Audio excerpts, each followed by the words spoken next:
October ay nag-trending ang isang balita dito sa Pilipinas na isang kabataang babae na anak ng kilalang artista ay nagpakamatay sa Los Angeles, California sa Amerika.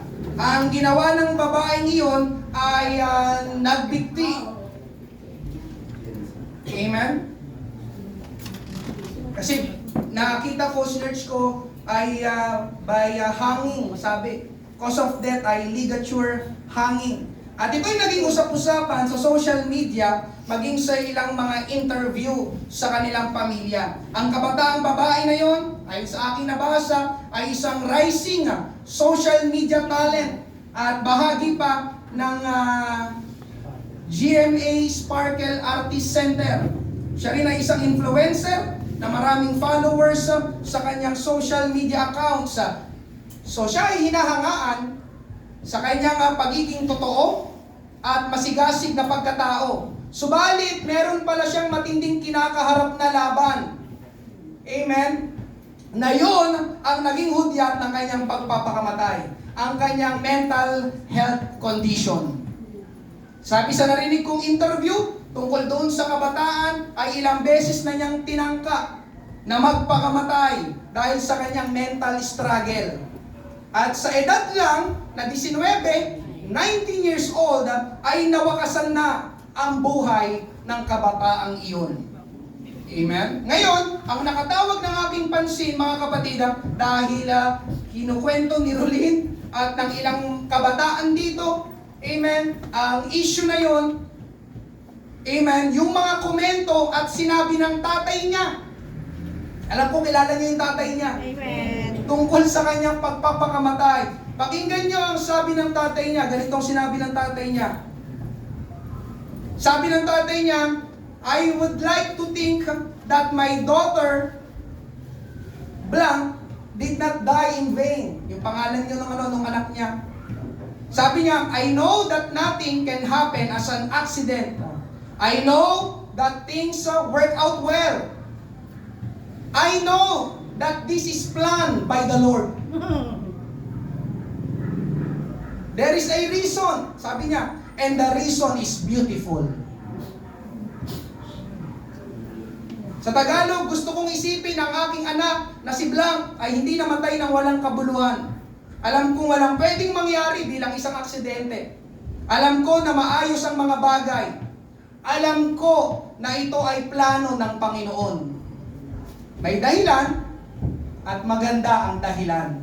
Sinasabi ng tatay na yon, mga kapatid, na pinlano ng Panginoon na magpakamatay yung anak niya. Ha? Saan naman niya nakuha yun? Saan lupalo ng mundo niya nakuha yun? Alam niyo, mga kapatid, yung tatay na yon, Kristiyano daw siya. Christian daw yun. Nag-share pa yun ng mga Bible verses. Amen? Kaya, amen. Di talaga ako naniniwala kagad kapag ang isa nagsabi, Kristiyano daw siya. Para bang sinasabi niya na ginusto ng Panginoon na magpakamatay yung anak niya. Amen? Ngayong umaga, mga kapatid, yun ang gusto kong basagin o sirain na paniniwala.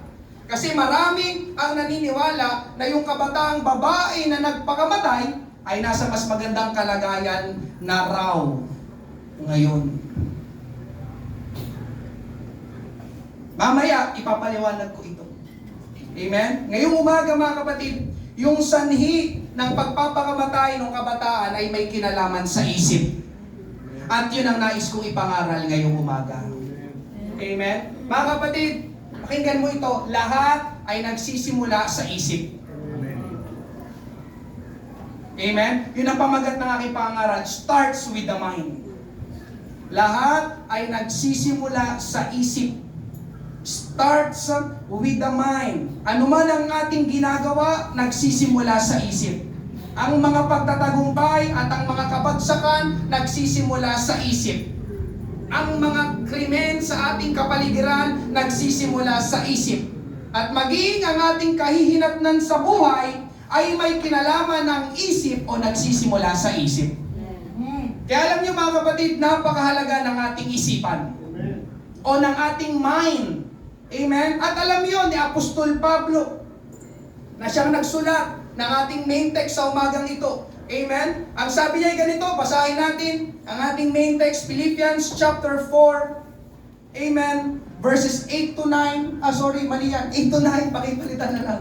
Verses 8 to 9. Philippians chapter 4, verses 8 to 9. Ang sabi ganito, kahuli-hulihan, mga kapatid, anumang bagay na totoo, anumang bagay na kagalang-galang, anumang bagay na matuwid, anumang bagay na malinis, anumang bagay na kaibig-ibig, anumang bagay na kapuri-puri, kung mayroong anumang kagalingan, at kung may anumang nararapat papurihan, ay isipin ninyo ang mga bagay na ito. Verse 9, ang mga bagay na inyong natutunan, tinanggap, narinig, at nakita sa akin, ang mga bagay na ito ang gawin ninyo. Tapos ang sabi sa dulo, at ang Diyos ng kapayapaan ay sa inyo. Amen. Amen? Pagpalain ng Diyos ang pagkabasa ng kanyang salita. Tayo po'y sandaling manalangin ngayong umaga, Panginoon. Marami pong salamat, O Diyos, sa bilang ng mga mananampalataya na dinako mo sa lugar na ito upang sumamba sa iyo at makinig ng banal mong salita. Panginoon, samahan mo kami. Wala kaming magagawa sa aming sarili lang. Kailangan ka namin sa umagang ito ang mabiyaya, malaya at makapangyarihang pagkilos ng banal na espiritu sa puso ng bawat isa. Kausapin mo, Panginoon Diyos, ang iyong mga anak tungkol sa paksa sa mensahe na ito na may kinalaman sa aming isipan. Marami pong salamat, Panginoon, na lalabas kami, Panginoon, sa lugar na ito na ang Diyos ng kapayapaan ay sumasa amin. Ito po ang aming panalangin sa pangalan ni Jesus. Lahat ay magsabi ng Amen! Palakpakan natin ang ating Panginoon. Praise God. Starts with the mind. Una po natin pag-usapan, mga kapatid, our God-given mind. Amen. Ang ating bigay ng Diyos na isipan. Amen. God-given mind. Sa lahat po ng nilikha ng Diyos, mga kapatid, ang tao ang unique. Dahil tayo po ay nilikha ng Diyos ayon sa kanyang wangis. Ayon sa kanyang larawan. Ibig sabihin, mga kapatid, na tayo ay nilikha ng Diyos ayon sa kanyang wangis, ay merong mga katangian at kakayahan ng Diyos na ibinigay niya sa tao lang. Amen. At isa dito, mga kapatid, ay ito nga pinag-uusapan natin ngayong umaga, ang kakayahang mag-isip. Sino pong naniniwala na ang lupa ay hindi nakakapag-isip? Ang dagat ay hindi nakakapag-isip. Ang puno ay hindi nakakapag-isip. Ang mga bituin ay hindi nakakapag-isip. At pati ang mga hayop, hindi nakakapag-isip. Sabi ko, pati ang mga hayop, hindi nakakapag-isip. Alam niyo ba yun, mga kapatid? Ang hayop, hindi nakakapag-isip. Kasi kung nakakapag-isip ang hayop, hindi sila iihi at dudumi kung saan-saan. Tama ba? Tapos yung lugar kung saan sila umihi at dumumi, hinahayaan lang nila. Na doon lang sa lugar na yon. Tama ba?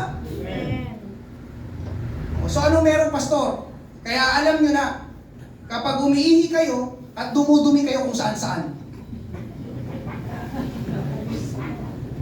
Amen po ba? Meron ka nito na wala sila. Amen? Tapos ang matindi pa, hindi nyo pa binubuhusan. Nandiyan pa po ba kayo? At hindi lang tayo binigyan ng Diyos ng kakayahan na mag-isip, kundi kapag nag-isip ang tao, ay parang Diyos. Amen? At sino pong naniniwala ngayong umaga na marunong at matalino ang Diyos? Amen. Alam niyo, mga kapatid, yung karunungan, katalinuhan ng Diyos, ipinagkaloob niya sa tao. Amen. Amen. Sa atin, tignan Genesis chapter 2 verses 19 to 20. Kaya't mula sa lupa ay nilalang ng Panginoong Diyos ang lahat ng hayop sa parang at ang lahat ng ibon sa himpapawid at dinala sa lalaki upang malaman kung anong itatawag niya sa mga iyon. At anuman ang itawag ng lalaki sa bawat buhay na nilalang ay siyang pangalan nito. Verse 20, at pinangalanan ng lalaki ang lahat ng hayop at ang mga ibon sa himpapawid at ang bawat hayop sa parang. Mga kapatid, hallelujah, ang nagbigay ng pangalan ng mga hayop ay tao. Si Adan. Hindi ang Diyos. Amen? Kaya nung nakita na ni Adan yung mga hayop, ang itatawag ko dito ay kabayo. Ang itatawag ko naman dito ay elepante. Yung lumilipad doon, ang itatawag ko doon, agila. Amen? At alam niyo mga kapatid, hallelujah, hindi kumontra ang Diyos. Hindi sinaway at binago ng Diyos ang pangalan ng mga hayop. Adan, mali-mali naman ang mga tinatawag mo sa mga hayop. Amen? Hindi ganun mga kapatid, kundi sumang-ayon ng Diyos. Ang sabi sa binasa natin, anuman ang itawag ng lalaki sa bawat buhay na nilalang ay siyang pangalan nito. Ibig sabihin mga kapatid, tiwala ang Diyos sa tao na kanyang nilikha. Amen? Na maibibigay ng tao ang tamang maipapangalan sa mga hayop. Kasi nga, mga kapatid, ang pag-iisip ng tao ay parang pag-iisip ng Diyos. Amen? Kaya alam nyo mga kapatid, ang isip ng tao ay makapangyarihan. Amen. Amen? Bakit? Dahil ito nga ay kagaya ng kaisipan ng Diyos. At makapangyarihan ang kaisipan ng Diyos. Amen po ba? Hallelujah! Kaya tingnan nyo sabi ni Dr. Caroline Leaf, ang sabi niya ganito, your mind is the most powerful thing in the universe after God. Your mind is the most powerful thing in the universe after God. Ang iyong isip, ang pinakamakapangyarihang bagay sa sansinukob pagkatapos ng Diyos. Ganito kamakapangyarihan ang isip ng tao. Amen? Hallelujah! Katulad ngayong umaga mga kapatid, sa sobrang kamakapangyarihan ng inyong isip, nandito kayo sa church, pero ang inyong isipan ay nasa labas. Amen? Hindi aakalain ng mga tao noon na magiging ganitong kapanahunan natin ngayon na mamamangha tayo sa mga teknolohiya. Tama po ba? Amen? Hallelujah! May mga kasama tayo ditong mga bagulangin na nabuhay ata ng 1980s. Hallelujah! Sino mag-aakala sa kanila na sa panahon ngayon ng 2025, amen, ay, anong tawag dito? Yung merong tinatawag na AI, na akala mo totoo? Tama po ba? Amen. Kaya alam niyo mga kapatid, mag-ingat ha. Hindi lahat ng mga pinapanood, tinitignan niyo sa cellphone ay totoo lahat. Amen. Lalo na yung AI ay mapandaya. Amen. Amen po ba? Tapos, meron na ata sa ibang bansa, hindi ko lang alam kung dito rin sa Pilipinas, na sasakyan na umaandar kahit walang driver doon sa loob ng sasakyan. Amen. Alam niyo ba yun? Meron na gano'n. Amen? At baka dumating ang araw na yung mga sasakyan ay napapalipad na rin. Hindi imposible mga kapatid. Amen po ba? Hallelujah, biruin nyo, pati mga cellphones, upgrade ng upgrade ng upgrade. Dati black and white, di ba? Ngayon mga kapatid, di ba? Yung grabe na yung mga pixels, yung mga image sa ating cellphone, di ba? Hallelujah, noon kapag tawag, tawag lang. Kapag text, text lang. Ngayon, pwede nang tumawag na nakikita mo yung kausap mo mismo. Tama po ba? At kapag nagmamadali ka, pwede mong isend na lang yung sasabihin mo, hindi mo na ite-text. Hello, nasan ka? Send. Di ba? Amen. Alam niyo mga kapatid, lahat ng yon, tao ang gumawa. Amen. O sinong gumawa nun? Pusa? Lahat ng yon, yung mga technologies na nakikita natin sa ating kapanahunan, tao ang gumawa, gamit ang isip ng tao. Amen.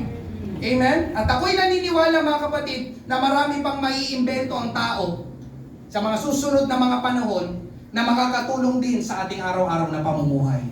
Uusbong pang technology. Amen? Magagawa yun ng tao dahil ang talino ng Diyos ay ipinagkaloob sa tao. Amen. Amen? Hallelujah. May mga tao na magaling sa math. Sa numbers. Sino dito ang magaling sa numbers? Amen? Bukod kay Nanay Macaria. 1 plus 1. Amen. Magaling sa science. Bukod kay Clyde. Magaling sa history. Bukod kay Nanay Rebecca. Lahat ng history, pati history ng kapitbahay, alam niya.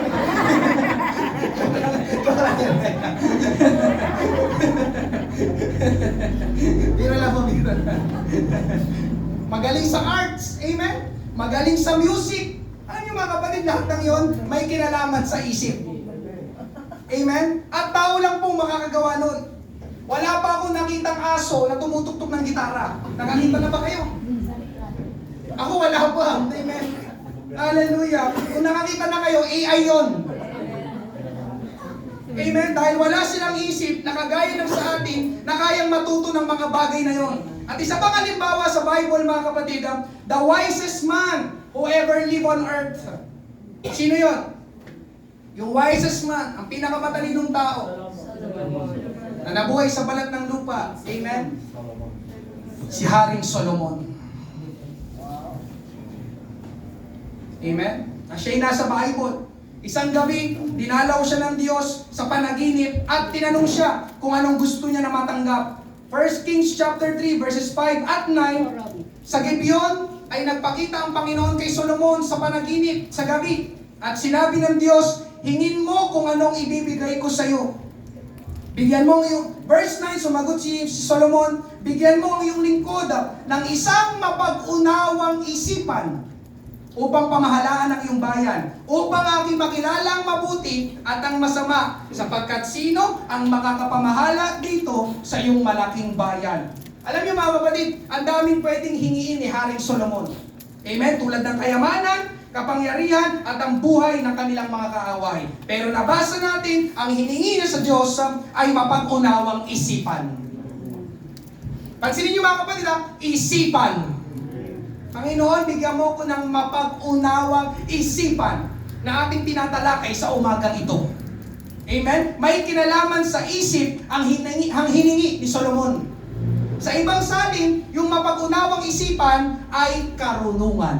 Amen. Sabi sa verse 9, sa ibang salin ng Tagalog, kaya bigyan niyo po ako ng karunungan upang pamahalaan ang inyong mga mamamayan. Alam niyo mga kapatid, nalugod ang Diyos sa hiningi ni Solomon. At ipinagkaloob nga sa kanya ang grabing karunungan.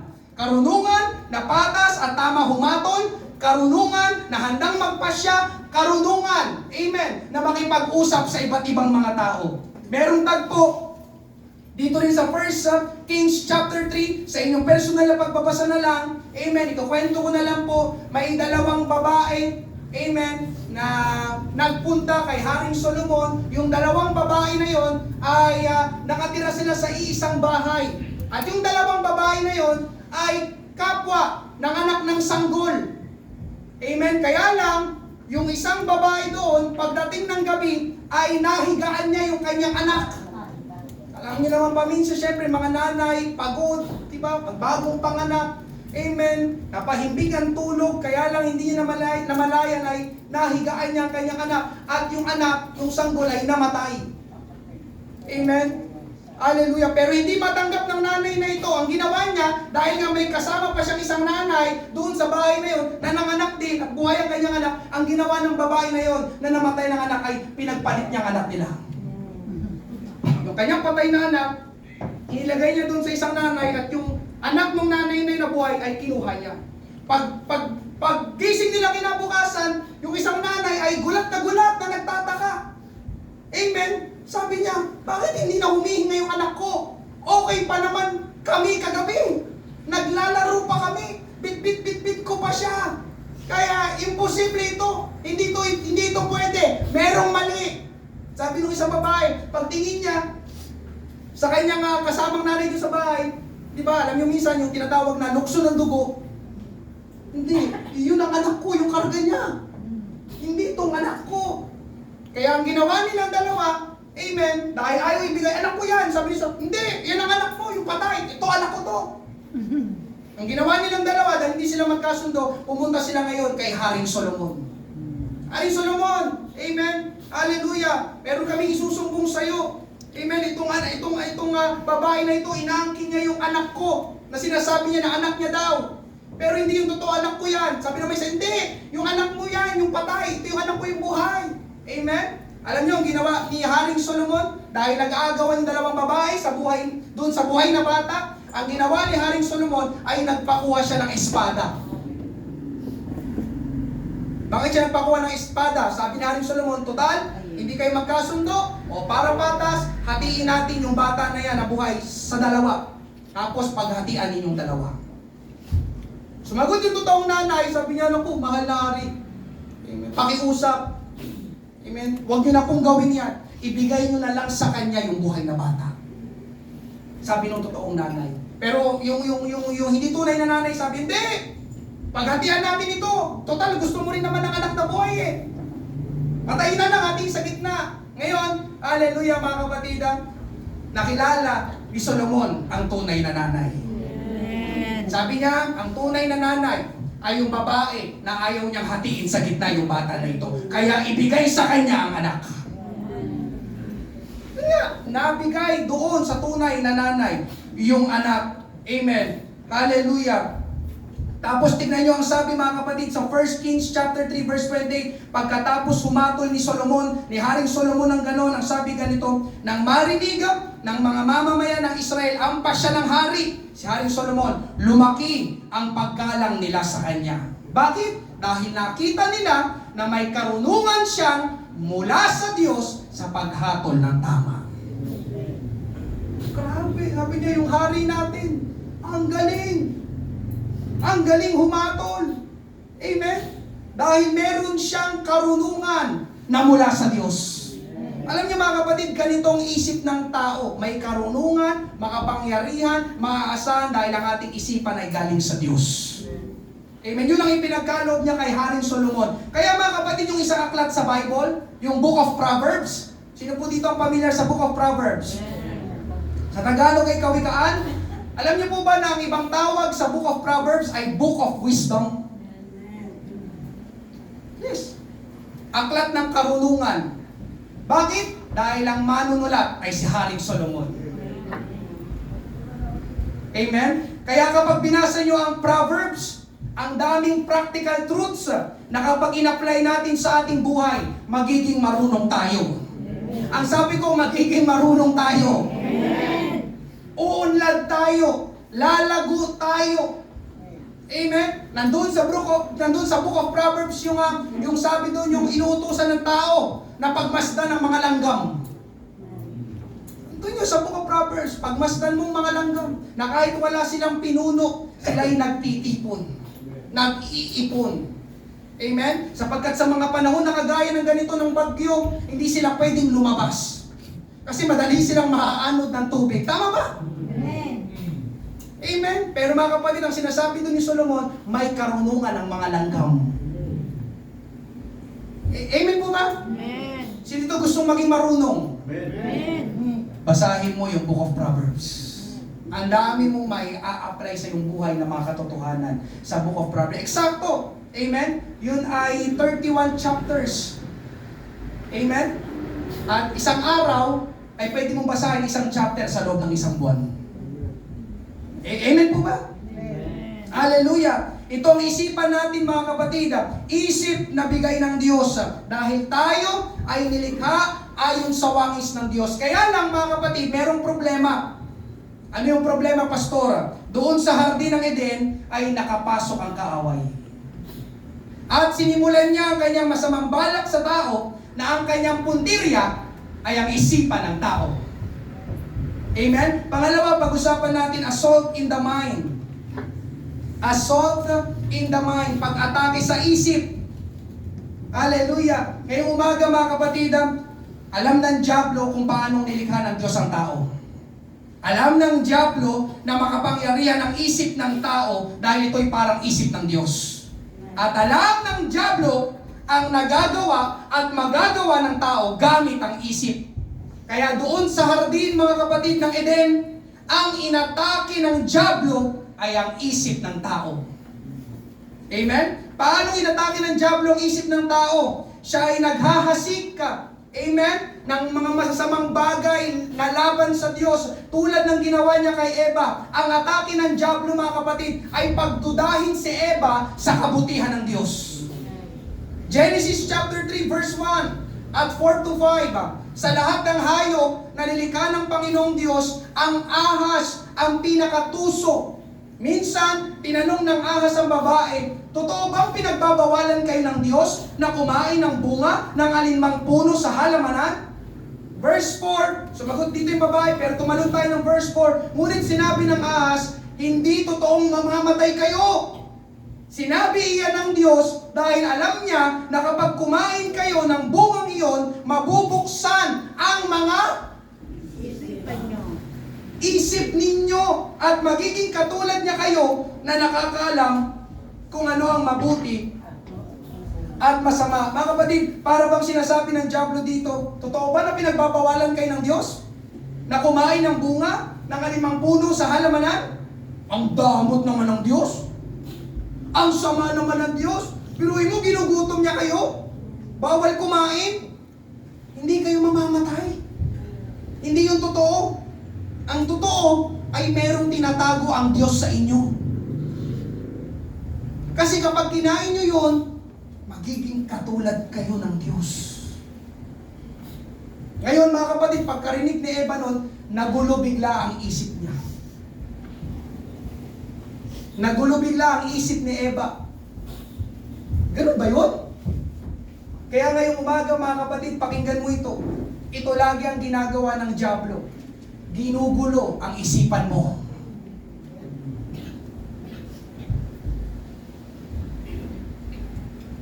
Amen po ba? Amen. Ginugulo ang isipan mo. Amen? Sabihin mo sa katabi mo, ginugulo ng diablo ang isipan mo.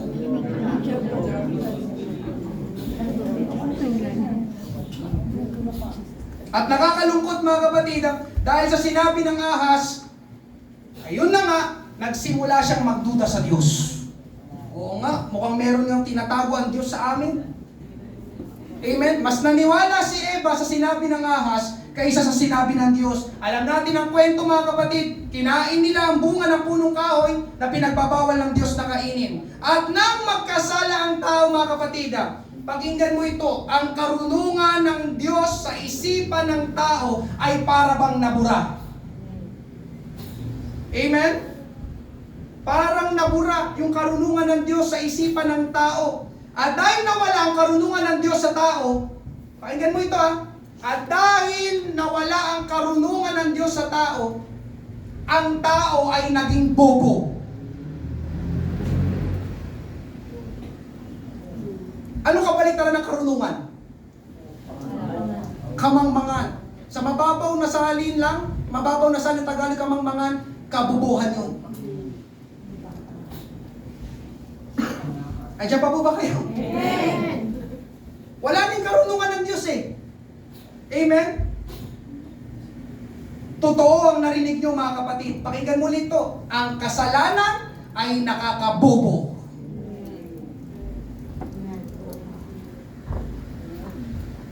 Andiyan pa po ba kayo? Amen. Ulitin ko. Ang kasalanan ay nakakabobo. Amen. Mga kapatid, marunong dati ang tao.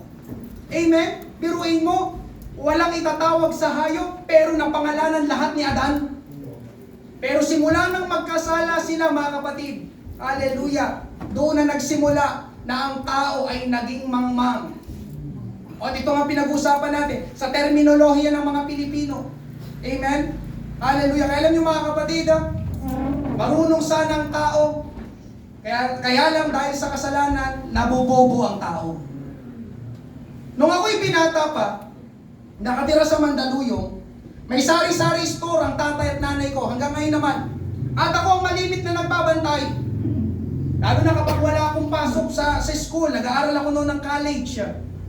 Amen? Tuwing Sabado ng hapon, ito'y sahod ng mga construction worker. Amen?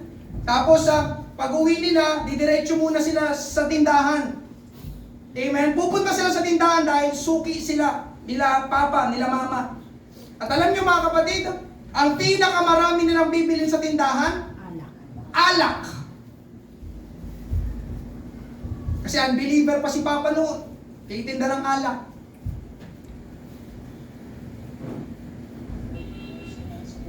Pinakamarami ng bibilin, alak. Tignan nyo ang tao mga kapatid isang linggo magtatrabaho at magpapagod.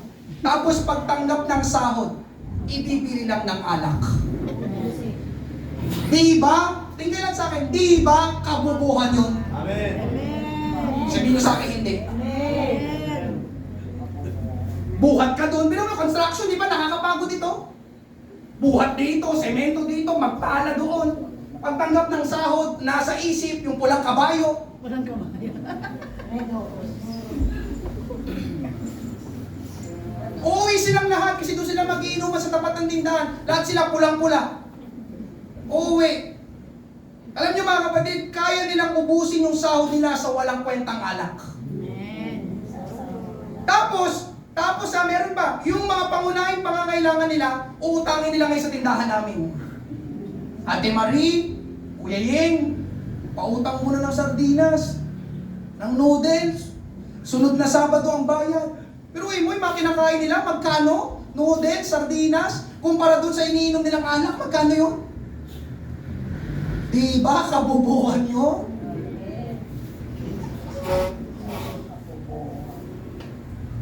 Nagpakalasing na, nagkautang pa. Nagsisinungaling si pastor? Amen? Yun nga, sabi na ni Rebecca. Kaya tuloy, pag uwi sa bahay, ayan, rambulan. Asan yung sahod? Wala na. Tanda mo daw, Ate Maria. Ikaw yung Ate Marie. Nakita nyo? Yung ginagawa ng kasalanan sa tao? Meron pa mga kapatid, yung pagsusugal. Baka may tumataya pa dito sa loto. Nagsusugal online. Mga kapatid, kabubuhan din yun. Ulitin ko kabubuhan din yun. Amen. Bakit pastor? Pakinggan mo ito. Pakinggan mo ito. Sa bawat talo mo sa pagtataya, ay nananalo naman ang pasugalan. Alam niyo ba yun? Amen? Kaya malapit na ako magtayo ng outlet ng loto dito. Mas maraming tumataya doon kaysa pumapasok sa loob ng church eh. Yung mayaman pa. Amen? Alam niyo mga kapatid, ngayon, sino ang nakikinabang sa pagtaya sa mga sugal? Eh di yung pasugalan. Kaya mga kapatid, yung tumataya sa sugal, kung ikaw yan, tumataya ka pa sa sugal, pakinggan mo ito, tinutulungan mong yumaman yung mga may-ari at operator ng pasugalan. Amen. Amen. Sabi nila sa inyo, thank you. Thank you. Kaya ka ba? Kaya mga kapatid, kabubuhan ang pagsusugal. Pero kung inipon mo na lang yan, amen, nakinabang ka pa. Nangaral ako nung last January ba yan? January, February. Saving matters, pag-iipon. Nakalipas ng ilang buwan, November na, may naipon ka pa. Yan tayo. Nangaral ako nung January ko pinangaral yun. Naalala niyo ba yan? Saving matters, ang pag-iipon ay mahalaga. November na. December na. Amen po ba? Mga kapatid, ganito ang ginagawa ng kasalanan sa tao. Ginagawang mapuro lang isipan natin. Ginagawang baluktot ang isipan natin. Ginagawang kaawa-awa ang sarili natin. Nahirapan bigla ang tao na kumilala ng tama sa mali. Ano bang tama dito? Ano bang mali dito? Hindi na ngayon maunawaan, hindi na ngayon alam ng tao. Amen? Dahil sa kasalanan. Biruin niyo mga kapatid, yung mga nasa Senate and Congress, tapos sila sa mga mamahaling paaralan, nag-master's degree pa ang karamihan sa kanila, pero nakalimutan nila yung tama sa mali. Tama ba? Hindi ata na ituro sa school nila. Na masama ang magnakaw. Amen. Sayang naman yung tuition fee nila. Amen po ba? Pero mo, di ba? Ang taas ng pinag-aralan mo, pag upo mo doon, magnanakaw ka lang. Kaya mga kapatid, ganun ang ginagawa ng kasalanan. Amen? Kahit magandang panlabas, pero kung bulok sa loob, ng ating puso't isip, nakakadismaya ang resulta. Amen.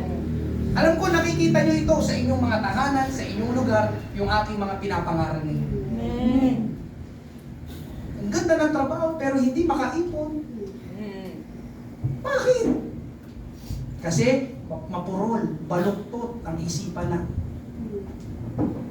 Amen? At hindi lang yun mga kapatid, kundi pati nagdadala ang kasalanan ng kalituhan sa isipan ng tao. Kaya sabi na ni Makari, nalilito. Maraming lalaki ngayon ang nalilito kung sila ba talaga ay lalaki o babae. Sa mga lalaki na nandito, nalilito ka ba na lalaki ka? Amen? Pero mga kapatid, ang totoo, hindi nakakalito ang maging lalaki at maging babae. Ang sabi ko, hindi nakakalito ang maging lalaki at maging babae. Amen? So narito ang kaaway mga kapatid, kung paano inatake ng diablo ang tao doon sa hardin, ay ganun na ganun pa rin ang estratehiya na ginagamit niya hanggang sa oras na ito. Ang pangunahing inaatake niya sa atin ay ang ating isipan. Tandaan mo ito mga kapatid, ito palagi ang puntirya ng diablo. Ito palagi. Ang ating isipan, ang aking isipan, ang iyong isipan. Dahil alam niya ng kaaway na kapag nakuha niya ang isip natin o natalo niya tayo sa isipan, hindi magiging mabuti ang kahihinatnan ng tao. Amen? Katulad nung nangyari doon sa kabataang babae na ginamit ko sa introduction kanina, meron siyang mental struggle, mind battles, amen? Pero hindi niya napagtagumpayan at kakilakilabot ang resulta. Nagpakamatay yung kabataang babae na yun. Sa edad na 19. Amen? Dadaanan ko po ito saglit mga kapatid. Alam ko pa ulit-ulit na si pastor, pero kailangan niyong malaman ito. Dahil itong totoo. Ayon sa mga komento ng kanyang magulang, mga kaibigan, at mga nakikisimpatya doon sa kabataang babae, amen, hallelujah, at mabuting tao, yung kabataan na yon. Amen, ako rin naman, diba? Kung condolence, kung nakikiramay, ang church na ito ay nakikiramay din. Amen? Mga kapatid, pakinggan mo ito, oo, pwedeng mabuting tao ang kabataang babae na yon, pero, may pero, hindi mabuti ang kanyang ginawa na pagpapakamatay. Amen. Kasi sinasabi na grabe yung pag-lift up nila doon sa babae na yun. Nagkaroon daw siya ng impact. Saan? Anong impact? Na magpakamatay ang mga kabataan? Diyan pa po ba kayo? Amen. Oo, pwedeng mabuting tao yung kabataang babae na yun, pero hindi mabuti ang kanyang ginawa na pagpapakamatay. Amen. Sabi ko nga sa inyo, ilang beses nyo nang narinig ito sa akin, pero ulit-ulitin ko hanggang maisiksik sa inyong isipan, ang pagpapakamatay ay hindi kalooban ng Diyos. Amen. Amen po ba? Amen. Ano ba ang pagpapakamatay mga kapatid? Pinatay ang sarili. Tama ba? Ano bang sabi ng Bible tungkol sa pagpatay? Exodus 20:13, huwag kang papatay. Amen? Ang pinatay ang ibang tao at pinatay ang kanyang sarili ay walang pinagkaiba. Pareho lang yun ang pumatay. Pumatay ka ng iba, pinatay mo ang sarili mo, wala yung pinagkaiba. Amen? At alam niyo ba ang mamamatay tao sa Bible? Amen? Kilala niyo ba kung sino? Ang mamamatay tao sa Bible ay walang iba kundi si Satanas. John 8:44, kayo'y mula sa inyong amang diablo, at ang nais ninyong gawin ay ang kagustuhan ng inyong ama. Siya'y isang mamamatay tao buhat pa sa simula. At hindi naninindigan sa katotohanan sapagkat walang katotohanan sa kanya.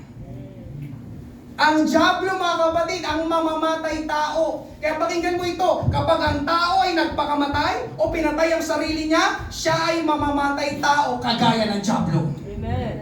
Amen. Amen. Siya ay sa diablo. Pastor, ang Diyos rin naman ang kumukuha ng ating buhay. Oo, tama. Ang Diyos, amen, ang nagbigay ng ating buhay at siya rin ang may karapatan na kumuha nito. Kumuha ng buhay mo. Siya lang. Hindi tayo ang may karapatan. Amen? Hallelujah. Kasi may nabasa kami doon sa comment na kinuha daw ng Diyos yung kabataang babae. Hindi yung totoo mga kapatid. Hindi siya kinuha ng Diyos, kundi pinangunahan niya ang Diyos. Kaya ang nagpapakamatay, pinapangunahan ng Diyos. At kung pinapangunahan natin ang Diyos, ang tanong, natutuwa ba ang Diyos sa ganon? Pinapangunahan mo ang Diyos? Hindi. Ang sagot ay obviously, hindi. Kaya mga kapatid, ang pagpapakamatay ay hindi sa Diyos o hindi kalooban ng Diyos. Dinaanan ko po ito mga kapatid dahil grabe ang kasinungalingan na kumakalat ngayon sa online social media tungkol sa pagpapakamatay ng kabataang babae na yun, na marami ang nagsasabi, kapiling na daw siya ng ating Diyos sa oras na ito. Sabi ko, grabe. Sunod-sunod yung mga comment. Pero sabi ko, hindi iyon totoo. Ang mas pinaniniwalaan ko ay kung anong sinasabi ng salita ng Diyos. Amen? Alam niyo mga kapatid, hallelujah, pakinggan mo ito. Pakinggan mo ito. Kung ang paraan lang pala para mapunta tayo sa langit ay magpakamatay, ngayon mismo sasabihan ko kayong lahat, magpakamatay na tayo. Di ba? Asa langit daw siya, nagpakamatay. Kung yun lang pala ang paraan para mapunta na tayo sa langit, ngayon pa lang. Di ba? Itong mismo nagsasalita ako, uudyukan ko kayo, magpakamatay na tayong lahat. Bakit pa tayo magtitiis sa magulo at hindi patas na mundong ito? Di ba, mga kapatid, kung palangit naman pa lang nagpapakamatay, hindi magpakamatay na lang tayo para matapos ng lahat. Sa langit din naman pala eh. Bakit pa ako nagtitiis? Bakit pa ako nagtsatsaga? Grabe nangyayari sa aming kapaligiran. Ayoko na. Total, palangit naman. Matay. Nandiyan pa po ba kayo? Amen. Mga kapatid, nakukuha niyo ba yung punto? Amen. Dinaanan ko talaga ngayon dahil sabi ko grabe ang pagkalat ngayon sa social media ng mga kasinungalingan. Amen? Hallelujah. Ito, mga kapatid, ngayong umaga ang paniwalaan mo. Ang paniwalaan mo ay sinungaling ang dyablo. Amen. Amen? Hallelujah. Sabi sa binasa natin sa bandang dulo, walang katotohanan sa kanya. Wala. Di kahit katiting, wala. Amen? Hallelujah. Kaya mga kapatid, ang suicide is never God's will. Suicide does not lead to heaven. Amen? Ang pagpapakamatay hindi papuntang langit. Kaya kung gusto mong mapunta sa langit, huwag kang magpapakamatay. Amen. Nasabi ko, huwag kang magpapakamatay. Huwag mong pangunahan ng Diyos. Amen. Amen? Hallelujah. Mga kapatid, itong totoo, may labanan sa ating isipan. Hallelujah. Ito ang puntirya ng ating kaaway, mga kapatid. Hallelujah. Pero sinabi sa Matthew 13, 24, 25, 27 at 28, nagbigay siya sa kanila ng isa pang talinghaga na sinasabi, ang kaharian ng langit ay tulad sa isang taong nagasik ng mabuting binhi sa kanyang bukid. Ngunit samantalang natutulog ang mga tao, dumating ang kaaway at nagasik ng mga damo sa triguhan at umalis. At ang mga alipin ng puno ng sambahayan ay dumating at sinabi sa kanya, Panginoon, hindi ba't mabuting binhi ang inihasik mo sa iyong bukid? Saan kaya nanggaling ang mga damo? Verse 28, sinabi niya sa kanila, isang kaaway ang gumawa nito. Mga kapatid, ang ating isipan ay parang bukid. Parang hardin. Yan ang hinahasikan. Amen? Ng ating kaaway, ng mga masasamang damo. Amen? Inaagaw yung mga kaisipan na dapat ay iniisip natin. Pero ang nangyayari mga kapatid, itong ginagawa hanggang ngayon ng kaaway, naghahasik siya sa ating isipan ng mga kasinungalingan. Naghahasik ang kaaway hanggang ngayon ng mga pag-aalinlangan. Naghahasik ang kaaway hanggang ngayon ng takot. Naghahasik ngayon ang kaaway sa ating isipan ng kasamaan. Naghahasik ang kaaway hanggang sa umagang ito ng mga kalituhan. Amen? Sino sa inyo hindi makatulog sa gabi kakaisip? Yan ay pag-atake ng kaaway sa iyong isipan. Amen. Amen? Sino sa inyo nagdududa sa Diyos? Amen. Sa salita ng Diyos, yan ay pag-atake ng kaaway sa inyong isipan. Amen. Sino sa inyo nag-iisip ng masama? Laban sa ibang tao, laban sa inyong kapwa, yan ay pag-atake ng kaaway sa inyong isipan. Amen? At gusto kong sabihin sa bawat isa ngayong umaga na magaling ang dyablo sa pag-atake sa ating isipan. Pero yung mga kapatid, nagawa niyang kumbinsihin si Eva doon sa hardin. At hindi imposible na marami pang tao ang makumbinsi at madaya niya ang kanilang isipan. Kaya pinag-iingat tayo ni Pablo sa kanyang sulat, 2 Corinthians 11:3. Ngunit ako'y natatakot na kung paanong si Eva ay dinaya ng ahas sa pamamagitan ng kanyang katusuhan, ang inyong mga pag-iisip. Tinumbok ni Apostol Pablo, ang inyong mga pag-iisip ay mailigaw mula sa katapatan at kadalisayan kay Kristo. Itong ginagawa ng kaaway, mga kapatid, ang ating mga isipan, inililigaw ng kaaway, papalayo sa ating Panginoon. Hindi, huwag kang maniwala. Amen. Nangangaral ngayon si Pastor Timothy sa inyong harapan. Pwedeng may bumubulong sa inyong tenga ngayon. Pinagsisinungalingan ng iyong isipan. Huwag mong pakinggan yung pinapangaral ni Pastor Timothy.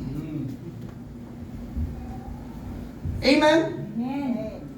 Mga kapatid, ngayong umaga, isip talaga ang puntirya ng Diablo. Amen? Bakit tayo pinag-iingat ni Pablo? Dahil una, kapag nakuha ni Satanas ang ating isipan, amen, una, hallelujah, kagaya ng nangyari kay Adan at Eva, siguradong magkakasala tayo. Kapag nakuha ng Diablo ang ating isipan, siguradong magkakasala tayo. Amen po ba? Amen. Tingnan nyo ng madaya sina Adan at sina Eva. Anong sunod na nangyari? Nagkasala sila laban sa Diyos. Amen po ba? Ikalawa, mga kapatid, kapag nakuha ng Diablo ang ating isipan, hindi na tayo makakapag-isip ng maayos. At ikatlo, mga kapatid, dahil hindi tayo makapag-isip ng maayos, marami sa gagawin natin na hindi maganda ang kalalabasan. Yung kabataang babae, mga kapatid, hindi na siya nakapag-isip ng maayos o matino. Para sa kanya, mabuti ang magpakamatay na lang at ginawa nga niya. Gulong-gulo na. Amen? May mga tao na nakakagawa ng mali at masama dahil magulo ang isipan. Can you say amen? Amen. Sino sa inyong nag-away kayo ng asawa mo dahil magulo ang isip mo? Huwag mo na itaas ang iyong kamay.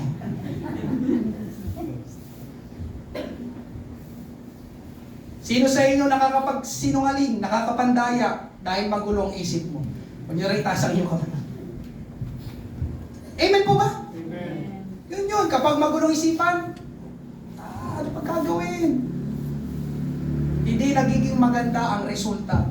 Amen? At ikaapat, mga kapatid, hallelujah, mahalaga din ito, dahil kapag nakuha ng kaaway ang ating isipan, apektado pati ang ating physical at spiritual. Sabi ng Bible, ang tao ay binubuo ng espiritu, kaluluwa at katawan.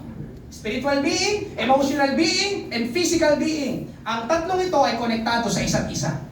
Kapag may nangyayari sa ating isip, mga kapatid, naaapektuhan ang ating katawan at espiritu. Amen? Nabanggit ko nga kanina, may mga tao hindi nakakatulog dahil may iniisip. At dahil hindi sila nakakatulog, ano nangyayari, mga kapatid? Kinabukasan, ang sakit ng ulo nila. Amen. Pero pag dito hindi natutulog, di ba? Ang sarap ng, grabe, hindi ako nakatulog kagabi. Ang ganda ng gising, ang ganda ng umaga. Di ba? Anong resulta kinabukasan? Ang sakit ng ulo, tapos parang latang-lata yung katawan mo. Tama ba? Apektado ang katawan.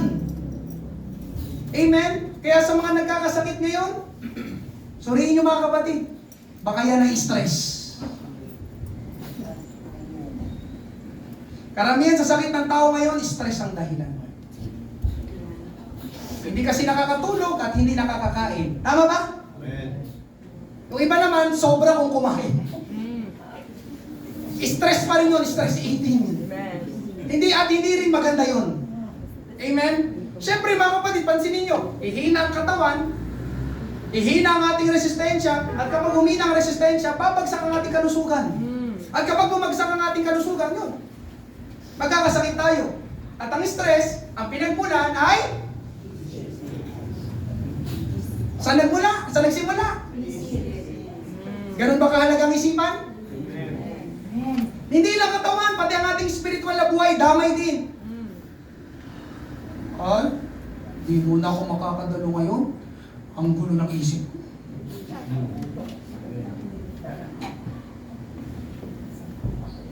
Ang gulo ng isip ko. So kapag umatay ka ng church, mas gugulo ang isip mo. Mga kapatid, ngayong umaga, ang pinagmumula ng lahat ay isipan. Kaya nga ang pamagat ng pangaral ito starts with the mind.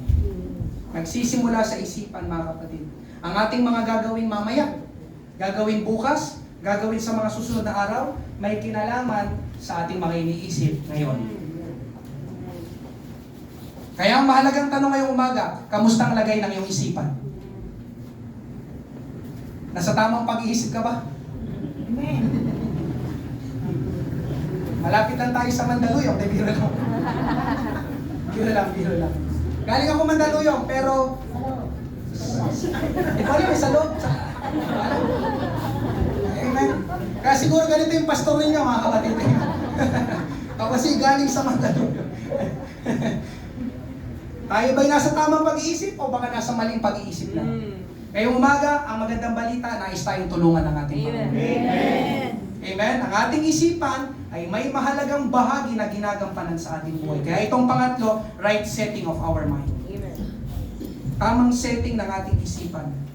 Amen. Balikan natin yung ating main text, Philippians 4. Ang Book of Philippians, mga kapatid, ay sinulat ni Pablo sa mga mananampalataya sa Filipos habang siya ay nakakulong sa Roma. Amen? Hallelujah. Pero itong katotohanan ngayong umaga, mga kapatid, pakinggan mo ito. Kahit nakakulong si Pablo, merong isa na hindi kayang kulungin ng mga Romano. Yun ay ang kanyang isipan. Nakakulong si Pablo physically. Pero hindi nila nakulong ang isipan ni Pablo. Amen po ba? Amen. Anong ibig sabihin ng mga kapatid? Hindi makokontrol ng mga Romano ang iniisip ni Pablo. Sa panahon nila, ang kulungan ay hindi ganun kakomportable. Kagaya ng kulungan natin ngayon. Amen? May KTV at aircon. Pero nung kulungan nila noon, amen, madilim at mabaho.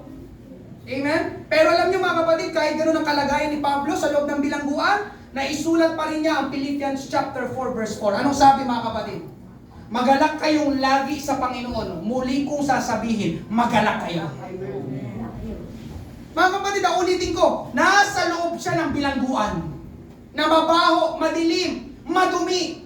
Amen? Pero ang sinasabi niya, sa mga nasa labas ng bilangguan ay magalak sila. Ngayong umaga, mga kapatid, kaya mo bang sabihin yun? Kapag ikaw ay nasa isang hindi magandang kalagayan, magalak ka. Magalak kayo. Amen? Marahil tinatanong mo ngayong umaga, Pastor, anong sikreto ni Pablo? Paano niya naisulat ito? Ang sikreto ni Pablo, mga kapatid, ay may kinalaman sa kanyang isipan. Ito yung ating main text. Ibabaan nyo lang yan, verse 8. Amen? Kahuli-ulihan mga kapatid, anumang bagay na totoo, anumang bagay na nakagalang-galang, anumang bagay na matuwid, anumang bagay na malinis, anumang bagay na kaibig-ibig, anumang bagay na kapuri-puri, kung mayroong anumang kagalingan, at kung may anumang nararapat papurihan, ay isipin ninyo ang mga bagay na ito. Amen? Amen? Nasa mahirap na kalagayan si Pablo, at dahil nasa mahirap na kalagayan si Pablo, pwede siyang magalit. Pwede siyang mainis, pwede siyang magmukmok, pwede siyang mawala ng pag-asa at magpakamatay na lang. Pero hindi niya ginawa mga kapatid. Bakit? Dahil nasa tamang setting ang isipan ni Pablo. Amen. Amen. Hindi kayang kulungin ng mga Romano ang isip ni Pablo. At ang mga inisip ni Pablo ay itong mga bagay na ito. Habang siya ay nasa hindi magandang kalagayan. Kaya itong katotohanan ngayong umaga mga kapatid, katulad kay Pablo, hindi makukulong ng sino man ang isipan mo. Anong ibig sabihin nito, Pastor? Ikaw ang may control ng iyong isip. Ikaw. Ikaw. Ako. Tayo ang may control ng ating isip. Malaya mong maiisip kahit ano. Ikaw ang nagsiset ng iyong mga iisipin. At may nakapagsabi ng ganito, what consumes your mind, controls your life. Amen? Kung anong kumukonsumo sa iyong isip, yan ang kokontrol ng iyong buhay. Yun ang gagawin mo sa iyong buhay. Yun ang mangyayari sa iyong buhay. Kaya si Pablo mga kapatid, oo, nasa masamang kalagayan siya, pero hindi siya pumayag na yung masamang kalagayan niya ang pumuno ng isipan niya. Sa halip, mga kapatid, nakaawaan niya ang sarili niya, kawawa naman ako dito. Ang ginawa niya, mga kapatid, inisip niya ang mabubuting bagay. Kung anong totoo, kung anong kagalang-galang, kung anong matuwid, kung anong malinis, kung anong kaibig-ibig, kung anong kapuri-puri, at kung ano ang magaling. Amen? Kaya alam niyo, mga kapatid, hindi na-depress si Pablo sa loob ng bilangguan. Siya pa nga ay nagagalak sa loob ng bilangguan. Nagagalak siya sa Panginoon. Kaya alam niyo, mga kapatid, pakinggan mo ito, yung depression. Hindi ko alam kung meron man dito nakakaranas ng ganito. Amen? Ang isang pinagmumulan na sanhi ng depression ay self-pity.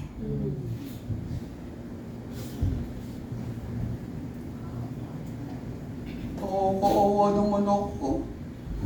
Walang nagmamahal sa akin. Ang ganda naman ng picture na pinost ko. Walang nagla-like. Walang nag-a-appreciate sa akin. Walang pumapansin sa akin. Alam niyo, mga kapatid, yung kabataang nagpakamatay, ayon sa mga nabasa naming komento, parang uhaw siya sa atensyon ng ibang tao. Meron pinakita sa akin survey ng mga post. Ewan ko kung saan lugar, kung sa BGC pa o sa ibang bansa, habang tumatawid siya sa pedestrian line at yung mga, syempre, mga sasakyan na kayo, nagsasasayaw sa pedestrian line. Sabi ko, ay, papansin. Sino papansin ngayong umaga? Mag-ingat ka. Amen po ba? Yun nga, uhaw siya sa atensyon ng ibang tao. Ang hinahanap niya ay pagsang-ayon ng tao sa kanya. Pakinggan mo ito, gusto niyang i-please ang mga tao. Kaya sumasama ang loob niya sa tuwing siya'y nakakatanggap ng dislike. At hindi pagsang-ayon. Pakiramdam niya, hindi na siya tanggap ng mga tao. Mga kapatid, gusto kong tulungan ang bawat isa, dapat ay magkaroon tayo ng tamang setting sa ating pag-iisip. Una, mga kapatid, na tamang setting, hindi palaging mabuti ang mangyayari sa atin. Sinong sangayon? Amen? Kung palagi mabuti nangyayari sa'yo, alien ka. Amen po ba? Hindi palaging mabuti ang mangyayari sa akin. Katulad ngayon, mga kapatid, umaaraw, umuulan. May panahon na walang bagyo, may panahon na may bagyo. Amen. Ikalawa, mga kapatid, hallelujah, tamang setting sa ating isip, hindi natin mapiplease lahat ng tao. Sabi ko, hindi natin mapiplease lahat ng tao. Kahit anong gawin mo na mabuti at tama, mga kapatid, believe me, palagi may sasabihin ng ibang tao sa'yo. Tama ba? Tama ba? Kaya kung gusto mong i-please lahat ng tao, naku, delikado ka. Mararamdaman mo yung naramdaman ng kabataang babae na yun na nagpakamatay. Bakit hindi sila sang-ayon sa akin? Kasi nga hindi lahat mapiplease mo. Amen po ba? Amen. Hallelujah! Kaya ngayong umaga, mga kapatid, stop proving yourself or your worth to other people. Amen. Ako, mga kapatid, sabi ko sa sarili ko, wala akong dapat patunayan sa ibang tao. Gagawin ko lang kung anong pinapagawa ng Panginoon sa akin. Kasi itong ginagawa namin ng pangangaral, mga kapatid, na salita ng Diyos, maraming tao hindi natutuwa. Kaya ano magagawa ko? Amen po ba? Lalo ang pinapangaral mo, katotohanan, naku. Maraming kukunot ang noo, tataas ang kilay. Pero sabi ko, wala akong dapat patunayan sa inyo. Ang trabaho ko ay mangaral ng salita ng Diyos. At ikatlo, mga kapatid, ito mahalaga ito. Itong pinakamahalaga. Ituon mo ang iyong isip sa mga makalangit na bagay. Sabi ko, ituon mo ang iyong isip sa mga makalangit na bagay. Amen. Si Pablo din na nagsulat nito, Colossians chapter 3 verse 2. Ituon ninyo ang inyong pag-iisip sa mga bagay na nasa itaas. Hindi sa mga bagay na nasa ibabaw ng lupa. Sabi sa New Living Translation, think about the things of heaven, not the things of earth. Amen po ba? Think. Isip yung ginagamit doon. Think about the things of heaven. Kaya maraming nade-depress, nawawala ng pag-asa dahil masyadong nakatuon sa mga bagay na panglupa. Mga kapatid, ngayong umaga, ang isipin natin ay mga bagay na panglangit. Ang isipin natin ay yung kung ano magpapatibay ng ating pananampalataya. Ang isipin natin ay kung anong magpapalakas ng iyong kalooban. Ang isipin natin ay kung anong sinasabi ng Bible na salita ng Diyos.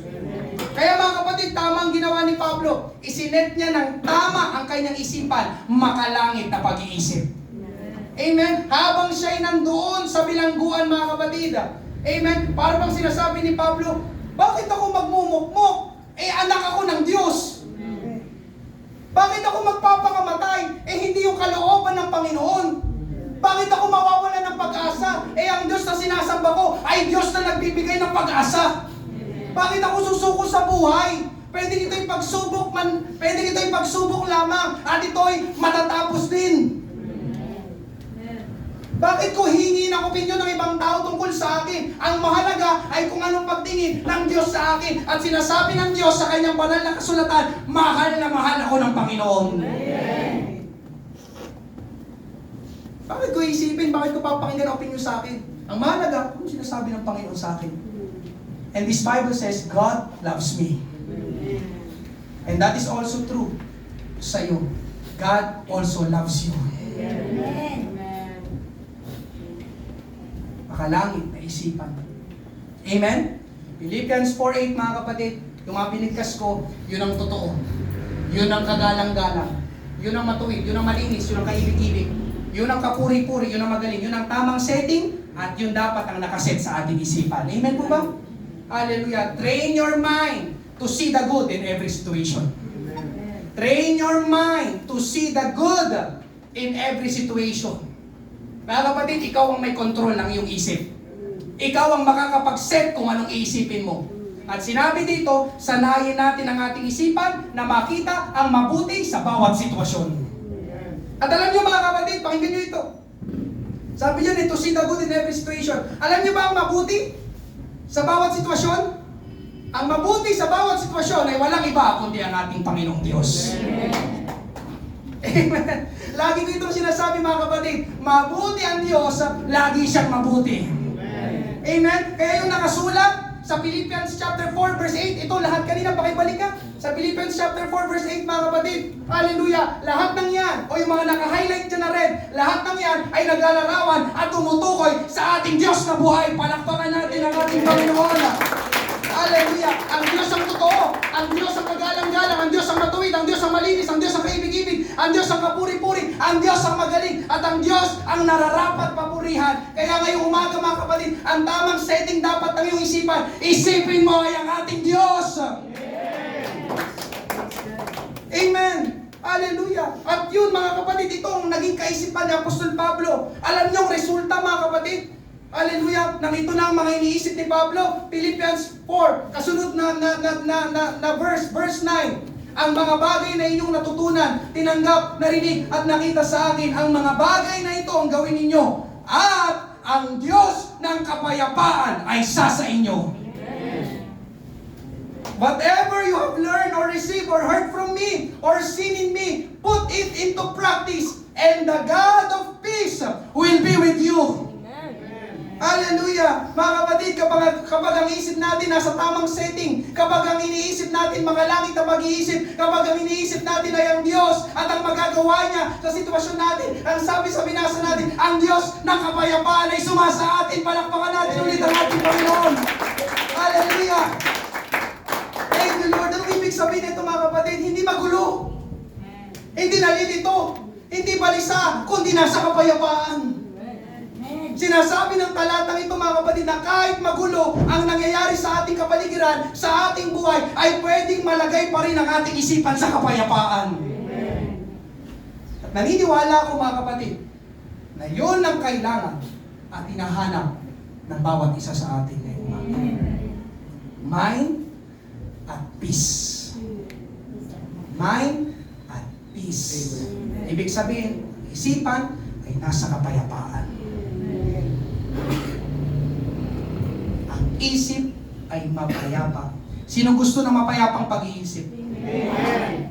I-set mo ng tama ang iyong pag-iisip. Amen? Katulad ngayong umaga mga kapatid, natutuwa ako. Ito ang impression sa akin ngayong umaga. Umuulan. At marami ngayong mga mananampalataya na hindi nila na-set ng tama ang kanilang isipan. Napangunahan agad sila ng takot, ng pangamba, ng pag-aalala. Amen? Mga kapatid, mas lalo kang matatakot at mag-aalala kapag masyado ka nakafocus sa bagyo.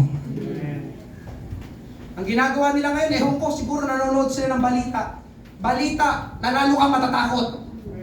Malaki ang bagyong uwan. Kaysa narito sa church, kasalamat sa mga nandito sa church.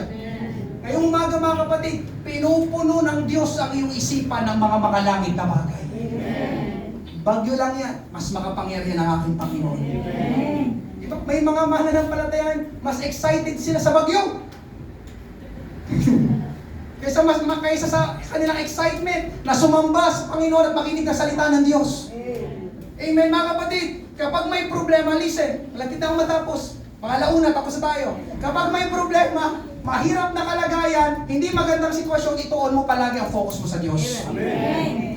Huwag sa iyong sarili. Listen na, huwag sa iyong sarili. Kaya ka nagsa-self-pity. Huwag sa iyong sarili. Huwag sa iyong magagawa. Made-depress ka talaga. Kapag tinuon mo ang focus mo sa iyong magagawa, ang tamang gawin mga kapatid, humingi ka ng tulong at magtiwala ka sa Panginoon. And the God of peace will be with you. Amen. Meron pa dyan, may nakalagay, in our heads, the bigger our problems get, the smaller our God gets. Kapag mas pinapalaki natin ang ating problema sa ating isipan, mas lumiliit naman ang Diyos sa ating isipan. Kaya sino o ano pinapalaki natin sa ating isipan? Pinapalaki mo sa iyong isipan, problema o ang Diyos? Ang Diyos o ang masamang kalagayan mo? Sino? Ano? Amen? Hallelujah! Sa aking pagtatapos mga kapatid, hallelujah! Thank you Lord! Isa pa, if you are not able to control your mind, you will never be able to control your life. Picturean mo. Ganyan kahalaga ang isipan. If you are not able to control, hindi mo naisip ng tamang yung isipan, you will never be able to control your life. Panghuli na talaga ito. Magiging magulo ang buhay mo kapag magulo ang isipan mo. Ano na? Kasimple. Pastor, pinahaba mo pa, yun na pala. Pero magiging maigi, maayos, mabuti ang buhay mo kapag mapayapa ang isipan mo. Kasi nakakapag-isip ka ng matino, ang mabuti. Kaya ngayong umaga mga kapatid, ganito ang nagagawa ng ating isipan. Apektado ang ating buong buhay.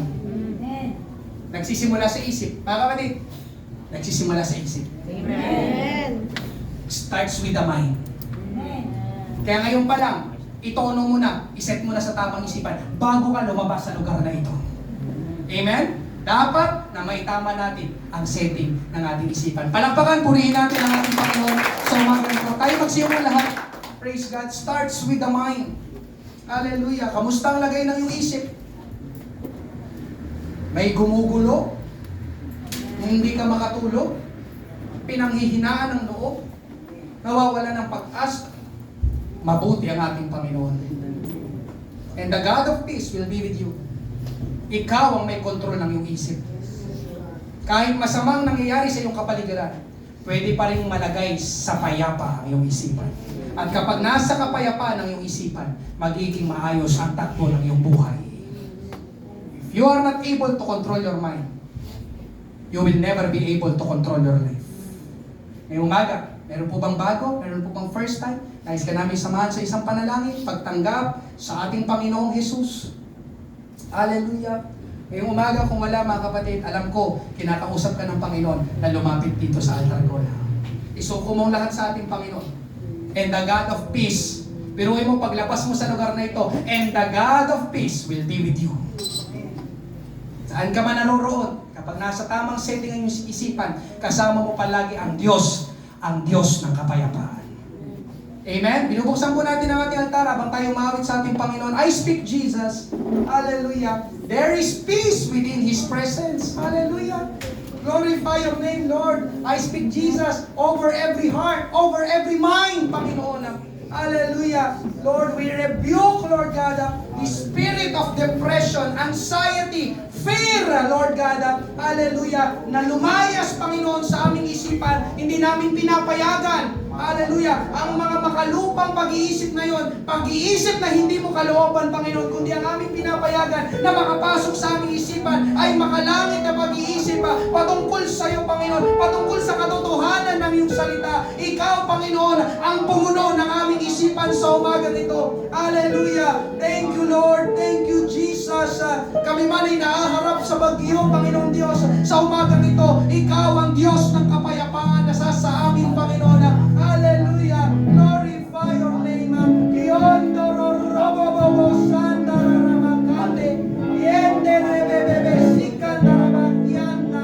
Glory, glory, glory, glorify your name. Jesus, glorify your name. Salamat, salamat.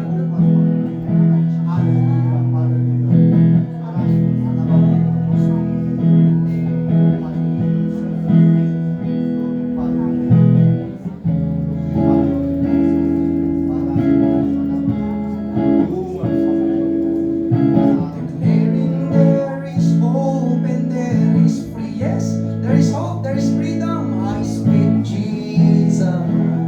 Thank you, Lord, because your name is power. Your name is healing. Your name is life. Lord, break every stronghold right now sa aking mga kapatid na ito, Panginoon. Praise God. Hallelujah. Lalabas kami sa lugar na ito. Panginoon, kasama ka namin. Pinayapa mo, Panginoon, ang aming isipan. I just want to speak the name of... Ay, magsitayong lahat. Over fear and all anxiety. Yes. Hallelujah. To every soul had captive by depression. Thank you, Lord. I speak Jesus. Because your name is power. Because your name is power. Your name is healing. Your name is life. Break every stronghold. Break every stronghold. Shine through the shadows. Burn like a fire. Cause your name is power. Your name is healing. Your name is life. Hallelujah. Salamat, Panginoon. Break every stronghold. Shine through the shadows. Burn like. Sabay-sabay natin awitin. I just wanna speak. Kailangan natin ito. I just wanna speak the name of Jesus. Over every heart and every mind. 'Cause I know there is peace within your presence. I speak Jesus. Purihin, pasalamatan natin ang ating Panginoon. Sa umaga nito, there is peace within your presence. Salamat, Panginoon Jesus. Mahal mo kami, Panginoon. Mamalasagin ka sa ating Panginoon. Hallelujah. Ang iyong iniisip ay para sa ating kabiluti. Dakilang ka, dakilang ka. Namin naman banal. Thank you, God. Dakila ka, Panginoon. Hallelujah. Praise God. Praise God, Jesus. Maraming salamat. Hallelujah. You are worthy to be praised, O Lord. Maraming salamat. Hallelujah. Praise God, Jesus. Thank you, Lord. Hallelujah. Ila ka, Panginoon. Maraming salamat. Thank you, Lord, for your Hallelujah, presence, Lord Jesus. God. Thank you Thank for your you, peace, God. Panginoon. Thank Hallelujah. you. We give you glory and we give you praise. Hallelujah. Sinong pinalaya ng ating Panginoon? Amen. Sinong pinagtagumpahin ng ating Panginoon? Hallelujah. Thank you, Lord. Lalabas tayo sa lugar na ito. Hallelujah. Kasama natin ang ating Panginoon. Ang Diyos ng kapayapaan ay isa sa inyo. Pero kailangan ay nasa tamang setting ang ating isipan. Ikaw ang makakakontrol ng iyong isip. Kahit ang kaaway, amen, hindi yan basta-basta makukuha kung hindi mo yan ibibigay. Amen. Tayo manalangin ngayong umaga. Thank you, Lord. Hallelujah. Panginoong Diyos, aming amang banal na makapangyarihan, banal at mabuti, Panginoon, kami po'y sama-samang lumalapit sa umagang ito, Panginoon. Kinatagpo mo, Panginoon, ang bawat isa. Muli, Panginoon Diyos, salamat sa iyong mga salita na aming napapakinggan, na patuloy na nagtuturo, nagtutuwid, nagpapalakas, nagpapala at nagbibigay ng tagumpay sa amin, Panginoon. Handa naming harapin, Panginoon Diyos, ang mga hamon ng buhay, Panginoon Diyos, anumang mga problema, Panginoon Diyos, pagsubok, suliranin, krisis na maaaring dumating sa amin, Panginoon. Tulungan mo kami na aming maiset ng tama ang aming isipan. Ng aming mga iisipin, Panginoon Diyos, ay walang iba kundi Ikaw ang magagawa mo sa aming buhay, sa aming kalagayan, sa aming sitwasyon, sapagkat Ikaw ang Diyos na mabuti na umiibig sa amin, Panginoon. Maraming salamat, O Diyos, sa ginawa mo sa umagang ito, sa pagpapalaya, Panginoon Diyos. Uuwi kami, Panginoon, ng may kapanatagan, kapayapaan, kagalakan sa aming puso at isipan. Marami pong salamat, Panginoong Diyos. Ingatan mo po ang bawat isa. Balutan mo kami ng iyong banal na dugo. Anumang mga paghahanda na aming ginawa, Panginoon, tulungan mo kami. Subalit, nananalangin pa rin kami, Panginoong Diyos, sa iyong mahabagina at makapangyarihang pagkilos, Panginoon, na pahinain mo po ang bagyo na ito, Panginoong Diyos. Kakatapos lamang po namin, Panginoon, na galing sa isang bagyo. Yes. Lord, hallelujah, have mercy upon our nation, Panginoon.